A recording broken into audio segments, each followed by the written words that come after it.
The last breath. It's as if the woods at night, maybe it is the very air itself, thickens, makes each breath hard to draw, the silence too heavy, the shadows too deep. Some say it's primal, an instinct to fear the dark, to fear the places where predators once roamed freely and where men disappeared without a trace. Others think it's just superstition, an overactive imagination at work.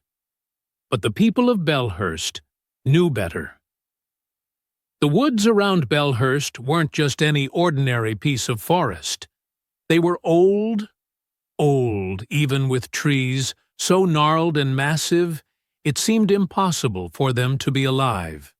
There were stories, of course.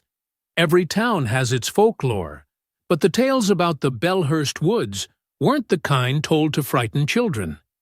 It was the kind of stories that no one told anymore, at least not loud enough for anyone to overhear.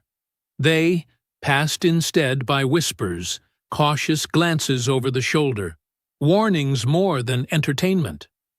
The most whispered tale of all was the story of the last breath. There always were tales of people disappearing into the woods. There were some hunters, some travelers, and lost others. But they all shared one characteristic. No one, too, was ever found. The people of Bellhurst knew better than to search for those who disappeared into the woods. It never gave up its secrets. There was a night, however, that ended everything. It started with the wind. There was no other like it. It came suddenly, unexpectedly, and it shrieked through the trees in a voice that sounded almost like a man's. It was one of those kinds of winds that makes you stiffen your hairs at the back of your neck, makes your heart pound in your chest, and makes you pull the blankets tight around you at night. It was the wind that bore the whispers of the woods, the wind that spoke of death. It was also the night Jake Collins disappeared. Jake wasn't the kind of man who gave much mind to old stories. Young and strong, he was full of that unshakable confidence bred from believing you're invincible. He'd grown up hearing all those warnings about the woods, but he pushed them aside like cobwebs. Odd as it may sound to him, hunting had nothing to do with killing animals. He was a hunter. The woods were his territory. And he'd been out there since he was a lad, when nothing had ever happened to him.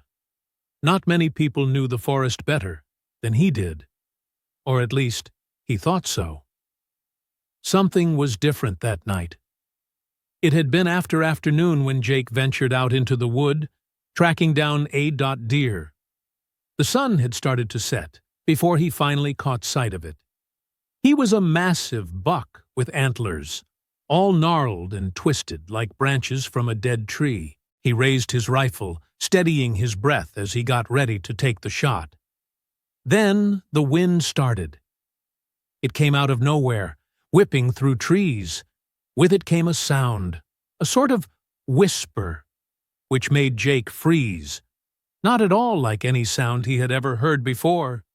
It was something beyond the wind playing tricks on his ears. It was faint at first, as close to inaudible as a human could possibly make a sound, and yet it grew louder and clearer until Jake could catch the words.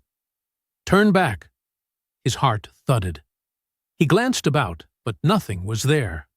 Only the trees and shadows that stretched long to where fading light couldn't reach. He shook his head, tried to shake it off. The wind. It has to be the wind. He raised his rifle once more, but the whisper came again, more insistently.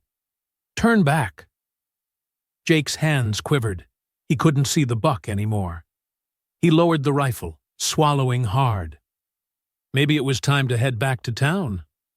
The woods felt wrong, like the trees were watching him, closing in on him. He walked, speeding up as the last of the day went dark, and plunged the forest into full darkness. The wind howled once again, and with it, the whisper came once more. "Turn back, before it's too late." Jake took off running, his heart pounding in his chest. The whisper didn't cease. It followed him, interweaving the trees and growing louder and closer. The branches seemed to reach out for him, shadows wrapping around him. And then the whisper changed. "Your last breath." Jake was stumbling, crashing through the underbrush, his breath coming in ragged gasps. He did not know where he was any longer. The woods were a maze of tree, shadows, and darkness, twisting and shifting all around him. And then, quite suddenly, he could feel it now. The presence that had been after him, lurking just beyond the reach of the shadows. He could feel it getting closer. He ran harder, urging himself on, but the trees seemed to grow thicker still, the air heavier. His lungs burned, his legs ached, but he could not stop. Not now. Not when he could hear it behind him, the soft rustling of leaves, the quiet whispering of breath on the back of his neck. And then he tripped. He struck the ground with a thud, his rifle sliding off into the night. He lay there, sucking for breath, his heart pounding in his ears. The whisper was louder now, almost a growl, almost a sigh. "Your last breath." Jake pushed up and fell forward once more, but he felt it now, as if something cold and wet wrapped around his ankles and pulled him down. He screamed, kicking as hard as he could. No use. The air was too heavy and the darkness too thick. He breathed shallowly. His vision began to blur. He felt his cold fingers wrapping round his throat. And then, nothing further. Of course, the people of Bellhurst did their own searching for Jake. They had to, even if they knew it was pointless. The woods don't give up their dead. Still, they looked for days, but they combed nothing more than trees, and his name echoing off nothing but trees. There was no trace of him, not until the wind came again. It howled through town, rattling windows, shaking the trees, carrying with it that same whisper that had haunted the woods. Only this time, the whisper carried something else, Jake's name. The townspeople stood at the edge of the woods, their faces pale, their eyes wide with fear. The whisper grew louder, swirling around them, wrapping them in a cold embrace. And then it stopped. For a moment there was silence, and then from the darkness of the woods, footsteps, heavy, slow, and deliberate. A figure emerged from the trees, stumbling into the light of the village lanterns. It was Jake, but not the Jake they remembered. His skin was pale, almost gray, his eyes hollow, his clothes torn and dirty. He looked like he'd been dead for days.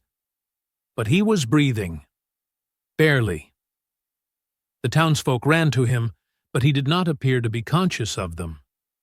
He walked through them, his sightless eyes blanked out as though by something that came from within, his breathing shallow and ragged.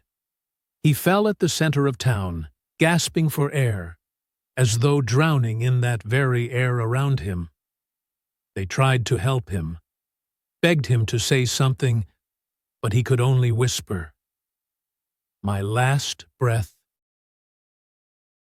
And off he ran, in his bare feet.